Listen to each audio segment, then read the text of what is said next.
so there were two poems in this anthology by Grace Nichols, Island Man and Hurricane Hits England, and what I think is really interesting is how they seem to approach this idea of being sort of split between two cultures in very different ways. Of having relocated. One from a masculine perspective, which maybe we can guess is her husband John Agard, although it's never clear, and then one from her perspective, very personal, but both about the same experience. I really enjoy this poem actually. It is my favourite poem in Cluster 1. And I think it's quite a sad poem. In my opinion, Island Man is extremely miserable in London, and it's never clear why he has moved to London. It almost seems as though he might have been forced, or it might have been against his wishes, possibly moving over from the Caribbean to England, maybe to provide money to send back to his family. And whilst he might be happy to do that to support the family, that he still has to heave himself out of bed every morning, and that at the end of the poem it finishes with another London day. So you've got this sort of repetitive nature of every day is the same.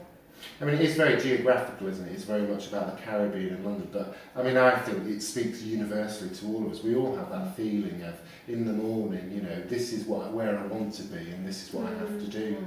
I think it raises quite an important question as well. It makes you question where exactly is home, because is home to him in the Caribbean, where he obviously feels more comfortable. I mean, the word emerald tells us how much he values the Caribbean, so he obviously thinks quite highly of it. Or is home where you actually are, where you're based at the moment, where you're living, where you're working? I think it raises quite an interesting question of what exactly is home. Something she addresses in Hurricane Hits England as well, isn't it? When she ends the poem with the earth is the earth is the earth, you know, her realisation that it's maybe not the place, but the sort of state of mind or the emotions that go with it. Yeah, I think it's interesting that the title is Island Man, so Grace Nichols, I think, wants us to think that this person does think of home as in the Caribbean, despite living and coming to work in London, that he's very, you know, he's titled Island Man, and that is where he belongs. But certainly I think it's an interesting poem that compares these two cultures or these two experiences. So in that sense, again, it's another poem that's about comparison between, you know, what he had and what he wants, and like, you know, nothing's changed, what he had and what he wants, or what were they like, you know, what they had and where they are now. Yeah. I think in the poem Island Man, I think that Grace Nichols has used language to show the different feelings that Island Man has, initially about the island and then about London.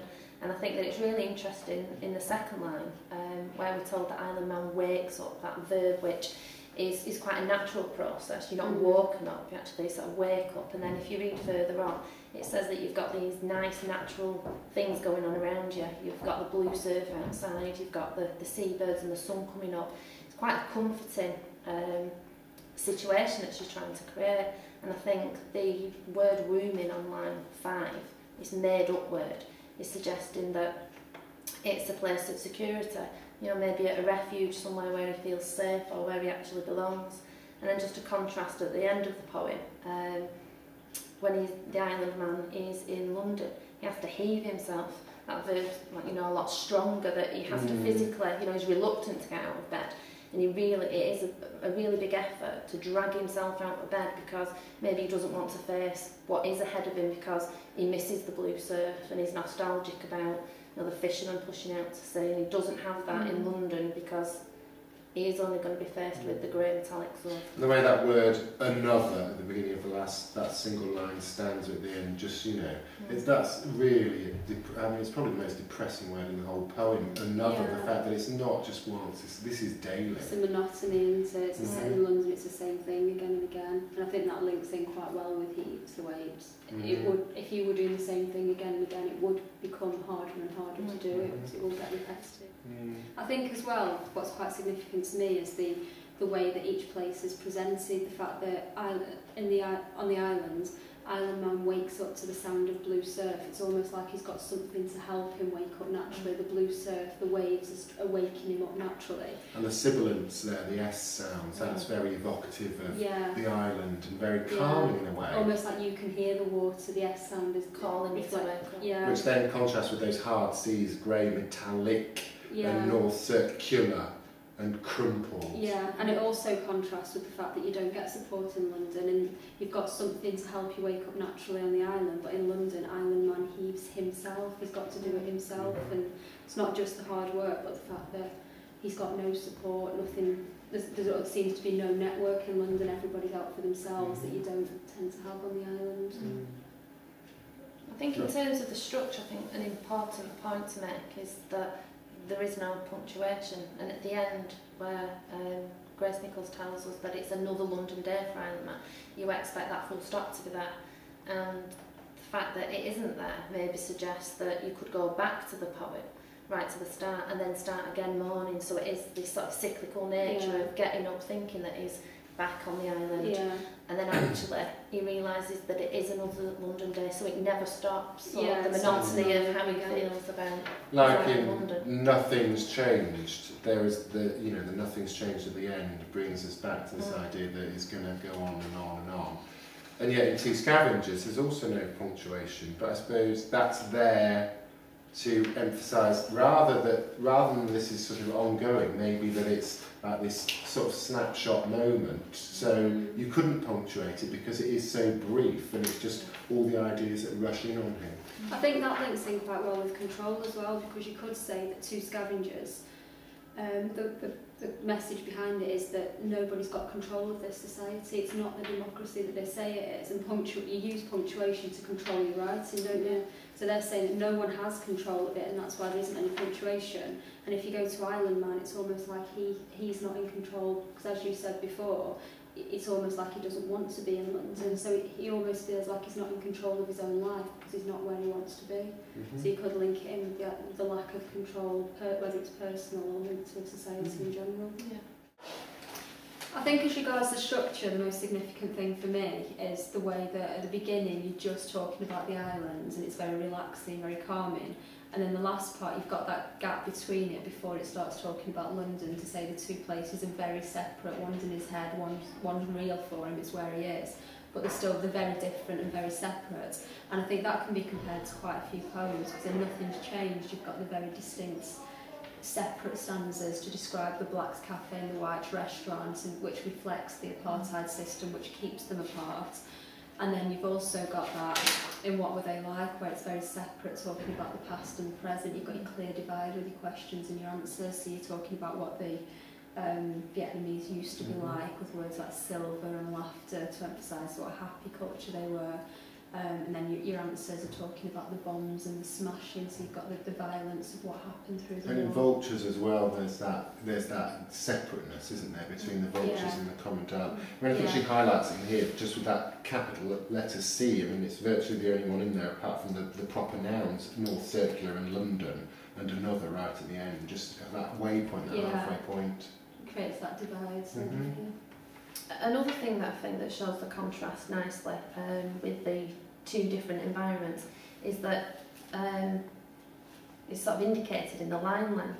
It starts off with that one-word sentence and builds it up. And to me, when I read the poem, I always imagine that the lines have been written to echo and mirror the movement of the waves, maybe in the island. And perhaps it's Grace Nichols telling us as well how to read those lines. And I think similarly, at the point where she comes back to Sands, and we realise that she's now talking about London, that perhaps the positioning of the lines could look like the buildings and could reflect the grey metallic saw that she's talking about. Or possibly cars at the traffic lights, like moving off ahead. I'm not sure, I can sort of see why you're saying that. I'm not sure, I think that's maybe intentional, because of course poems always have different line lengths.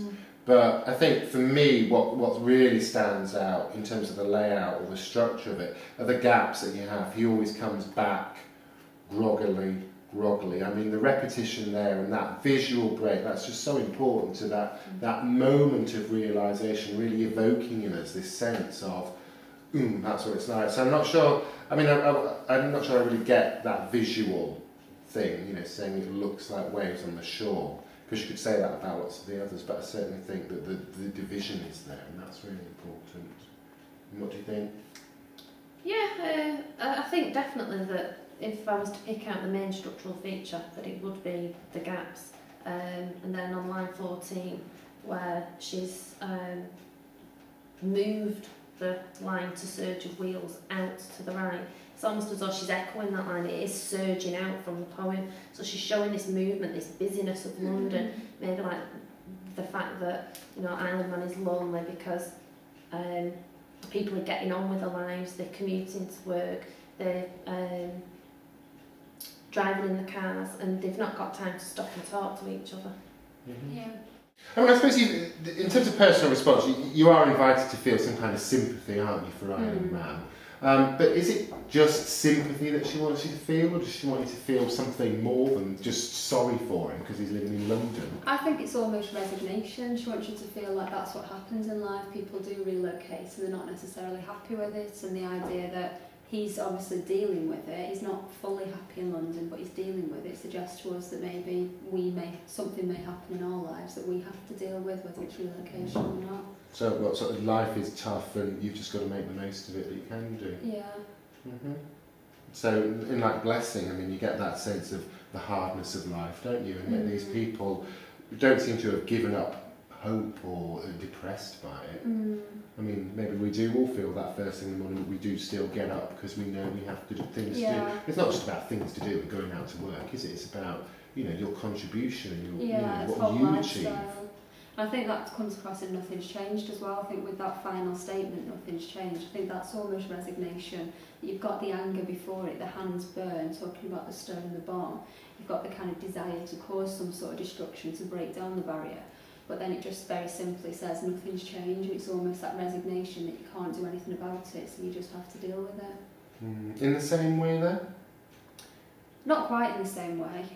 Because I think of the issues, you've got a very personal issue against a whole society issue, so I don't think it can be in the same way, but I think to an extent they're both very resigned to that's the way it is. I mean, I think that's what's disappointing about Nothing's Changed, maybe, that he is resigned about it, and you just think, well, you know, that country came so far in such a short space of time. Yeah, things aren't going to change overnight, it's not going to be wonderful, but even today we see that South Africa has improved. And you've got the anger there, as I said, but it never seems to, it's just that resignation. It's impotent, isn't it? Yeah. You know, he can't even say it, the inwards turning anger. I think what Island Man teaches me is about being realistic about your life. I've read it time and time again, and I do think that there is an element of nostalgia looking back with rose-tinted glasses and maybe thinking that the past was better. And I think that certainly in my life, I look back to the past, I look towards the future, and I don't really appreciate the here and now and what's happening in the present. And maybe if Island Man got involved more, or he was a little bit more active rather than being passive, that he wouldn't notice the grey metallic saw and the surge of wheels so much, that he could get involved with city life. And maybe this is a fantastic place to live. It's, you know, one of the world's greatest cities, so you just wonder. I mean, maybe it's because it's so culturally different to the island. You know, maybe the lack of sort of people being personal with each other, stopping and talking.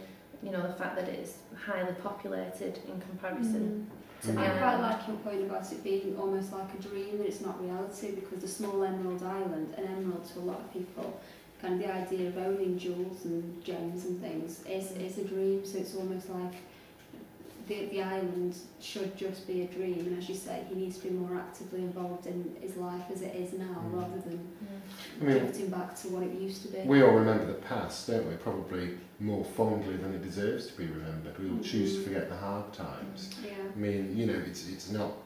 I suppose it's worth pointing out in the Caribbean that, you know, there's poverty and there are hurricanes and there's war and injustice, just the same as there is in London or in Europe or anywhere else in the world. It's not the ideal place where the sun's always shining and surfacing defiantly, and where we've got kind of this dream setting, really.